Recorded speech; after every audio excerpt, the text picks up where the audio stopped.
Assalamualaikum warahmatullahi wabarakatuh. Untuk pembelajaran kali ini kita akan membahas mengenai hidrosfer dan kaitannya dalam kehidupan.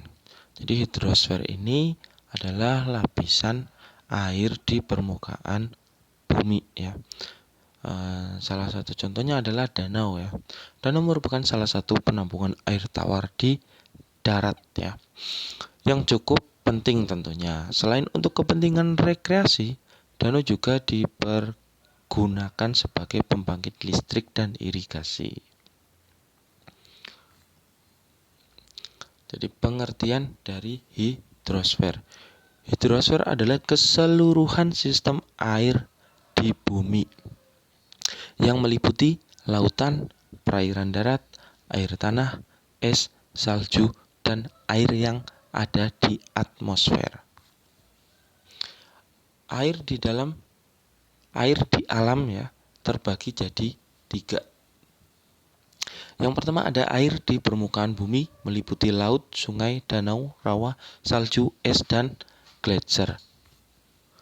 Yang kedua adalah air di udara meliputi uap air, kabut, dan awan. Yang ketiga adalah air di dalam tanah meliputi air tanah, air kapiler, geyser, dan artesis. Semua air yang terdapat di bumi digolongkan ke dalam lapisan air atau hidrosfer. Letak air berada di dalam tanah, di permukaan bumi, dan di atmosfer. Cabang ilmu pengetahuan yang khusus mempelajari tentang air adalah ada oceanografi, adalah ilmu pengetahuan yang mempelajari air di samudra. Terus ada glasiologi, adalah ilmu pengetahuan yang mempelajari es, sungai, dan hal-hal lain yang berkaitan dengan es. Ada hidrologi, adalah ilmu pengetahuan yang mempelajari air yang mengalir di permukaan bumi dan di dalam bumi. Nah, yang kedua ada siklus hidrosfer. Siklus hidrosfer ini dibagi menjadi 3 ya. Ada siklus pendek, ada siklus sedang, ada siklus panjang. Mari kita lihat ke siklus pendek. Kalau dilihat di siklus pendek, ini terjadi tentunya di daerah samudra ya, di daerah laut yang mengalami panas oleh sinar matahari akan mengalami penguapan. Nah, penguapan air laut ini kemudian naik menjadi berkondensasi tentunya ya, menjadi titik-titik awan, terus kemudian menjadi awan dan terjadi hujan di laut. Jadi sebelum terkena angin ini hujan terlebih dahulu di atas laut. Sedangkan siklus sedang masih sama ya. Ada pengaruh dari sinar matahari yang menyinari laut, kemudian mengalami penguapan. Penguapan ini mengalami kondensasi berubah menjadi titik-titik awan, kemudian terbawa oleh air, kemudian terbawa oleh angin, kemudian awan tersebut menuju daratan, dan di atas daratan kemudian terjadi hujan, dan hujan tersebut kembali lagi ke sungai-sungai dan kembali ke laut. Itu siklus sedang. Sedangkan siklus panjang ini kaitannya dengan air laut yang mengalami penguapan oleh sinar matahari, kemudian menjadi kondensasi, terus terkena angin ya, membawa angin ke daerah yang lebih tinggi, lebih jauh, terus mengalami sublimasi, menjadi kristal-kristal es, terus mengalami kena angin, terus mengalami ke daerah yang lebih tinggi lagi dan lebih dingin ya. Kemudian bisa hujan es ataupun salju. Nah, ini hujan salju ya biasanya ya. Nah, hujan salju ini tentunya akan menjadi gletser es ya, terus ke sungai, kembali lagi ke laut. Nah, ini siklus-siklus hidrosfer dari siklus pendek sampai siklus panjang. Kemudian perairan darat. Perairan darat adalah sejumlah massa air yang terdapat di darat ya, tentunya di daratan ya, yang ada di bawah permukaan bumi yang tergenang dan mengalir di permukaan bumi. Yang pertama ada sungai. Sungai adalah aliran air tawar dari sumber alamiah di daratan yang menuju dan bermuara ke danau, laut, samudra, atau sungai yang lebih besar. Ini contohnya ya, untuk gambar sungai. Terus macam-macam sungai. Nah, ini kalau dilihat pada gambar ada A, B, C, D, E ya. Jadi ada yang A itu sungai konsekuen longitudinal, yang B itu sungai konsekuen, yang C sungai subsekuen, yang D sungai resekuen, dan yang E sungai obsekuen. Terus pembentukan sungai antecedent ya. Ini contohnya ada antecedent. Terus kemudian terjadi gerakan lempeng ya. Terus ada pola aliran sungai.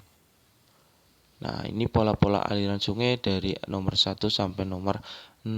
Yang pertama adalah pola dendritik. Ya, ini pola-pola sungai ini kaitannya seperti cabang ranting ya. Terus yang kedua ada pola trellis.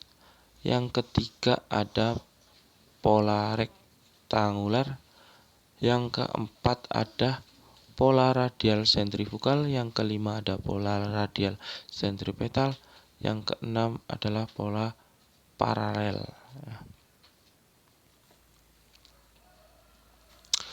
Terus ada DAS, daerah aliran sungai ya. Daerah aliran sungai ialah keseluruhan daerah yang berpelepasan ke sungai yang bersangkutan beserta anak-anak sungainya. Suatu daerah aliran sungai dibagi menjadi 3 bagian. Ada yang pertama adalah daerah aliran hulu. Suatu sungai dicirikan oleh erosi vertikal yang berperan penting. Terus yang kedua ada daerah aliran tengah yang dicirikan oleh erosi vertikal yang kekuatan erosinya sama seperti erosi lateral ya. Terus daerah aliran hilir ini dicirikan oleh erosi lateral yang memegang peran penting sehingga lembah sangat lebar dan aliran airnya itu lambat. Manfaat sungai, keuntungan dan kerugiannya. Jadi keuntungan sungai atau manfaat sungai antara lain sebagai berikut. Yang pertama, sumber air bagi pengairan wilayah pertanian ataupun irigasi dan usaha perikanan darat. Terus tempat untuk mengembangbiakan dan menangkap ikan guna memenuhi kebutuhan manusia akan protein hewani. Kemudian sumber tenaga untuk pembangkit listrik tenaga air atau PLTA. Terus tempat rekreasi, misalnya melihat keindahan air terjun dan bendungan ya. Terus tempat memenuhi kebutuhan air untuk kehidupan sehari-hari bagi penduduk yang tinggal di tepi sungai, seperti mencuci, mandi, dan membersihkan perabotan rumah tangga. Terus tempat berolahraga seperti ski air ataupun berperahu ataupun lomba dayung.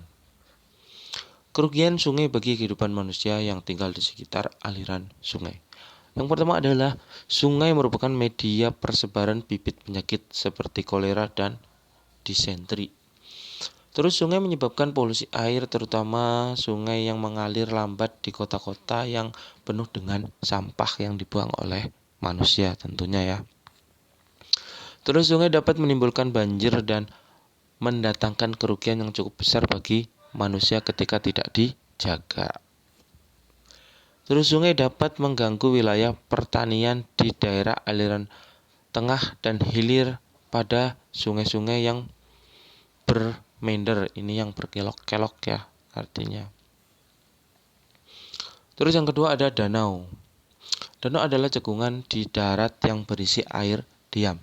Danau dapat dipandang sebagai tempat penampungan ataupun reservoir ya, air tawar ya, di darat pada ketinggian tertentu di atas permukaan laut.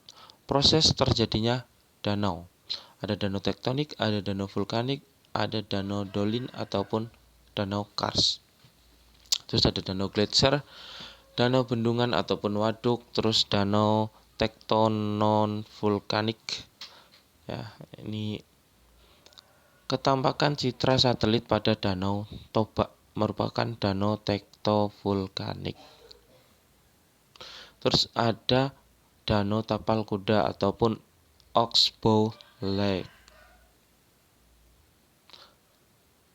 Manfaat waduk, pencegahan banjir di musim hujan, kemudian pencegahan kekeringan di musim kemarau, usaha pengairan, usaha pembangkit tenaga listrik, usaha perikanan darat, sarana olahraga air seperti dayung dan sky, tempat rekreasi. Ini contoh pembangkit listrik ataupun waduk. Manfaat danau, pengairan lahan pertanian ataupun irigasi, pembangkit listrik ya. Terus perikanan, rekreasi, olahraga, pelayaran, menampung kelebihan air agar tidak menimbulkan banjir di das atau daerah aliran sungai bagian hilir. Upaya-upaya pelestarian danau. Jadi kelestarian hutan dan penghijauan daerah di sekitar sungai yang menuju ke suatu danau. Pencegahan masuknya polutan, misalnya polutan yang berasal dari pabrik ke aliran sungai yang menuju danau sehingga tidak terjadi pencemaran danau. Terus pembinaan masyarakat yang menangkap ikan di danau agar tidak menggunakan bahan peledak ataupun racun. Terus pembinaan masyarakat yang tinggal di sekitar sungai yang menuju ke danau agar tidak membuang sampah ke sungai. Terus yang kelima, pembinaan masyarakat di sekitar danau agar menjaga kelestarian lingkungan danau. Oke, demikian pembelajaran kali ini. Besok lanjut lagi. Oke, terima kasih. Semoga bermanfaat.